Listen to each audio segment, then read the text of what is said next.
Hello दोस्तों, आज मैं आपको इस वीडियो में जो एशियन कंट्री है, मतलब मैं आपको इसमें 3 टॉपिक पढ़ाऊंगा। सबसे पहले एशियन, फिर एडीबी मतलब एशियाई डेवलपमेंट बैंक, और फिर तीसरा होगा कॉमनवेल्थ मतलब राष्ट्रमंडल।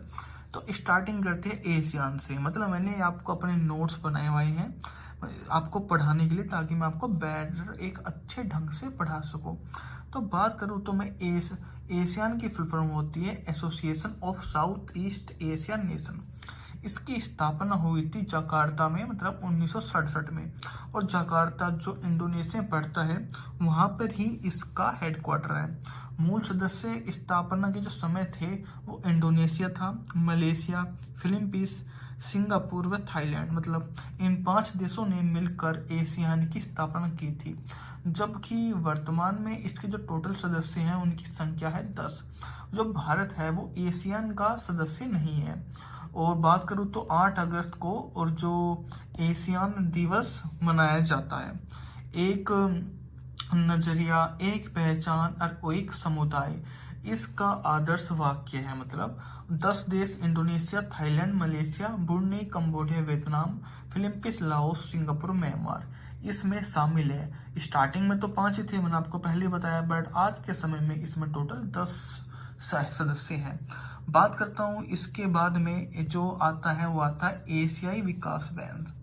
एशियाई डेवलपमेंट इसकी फुल फॉर्म होती है। इसका जो हेडक्वार्टर मनीला में है, जबकि इसकी स्थापना 1966 में हुई थी। बात करूँ तो भारत की, तो भारत इसका सदस्य है 1966 से ही रहा, मतलब ये इसकी शुरुआत से ही। इस बैंक की स्थापना 31 देशों के सदस्यों के हाथ हुई थी।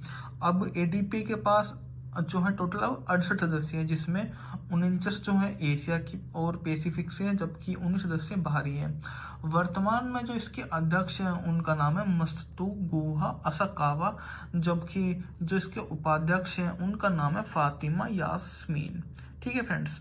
उसके बाद हम बात करूँ तो राष्ट्रमंडल की, तो राष्ट्रमंडल जिसको कॉमनवेल्थ भी बोला जाता है, यह 1926 में बालफोर घोषणा, जिसको बालफोर घोषणा के तहत इसको बनाया गया था। और 1931 में स्थापना हुई, जो ट्रीटी ऑफ वेस्टमिनिस्टर बोला जाता है। राष्ट्रमंडल जो है इसका जो हेडक्वार्टर है लंदन में है। और जो इसमें टोटल देश हैं उन है 56। मतलब वे देश इसमें शामिल किए गए हैं जो कभी ब्रिटेन के अंडर आया करते थे। उसके अकॉर्डिंग तो बात करूँ तो मैं ये काफ़ी ज़्यादा शानदार रहे थे।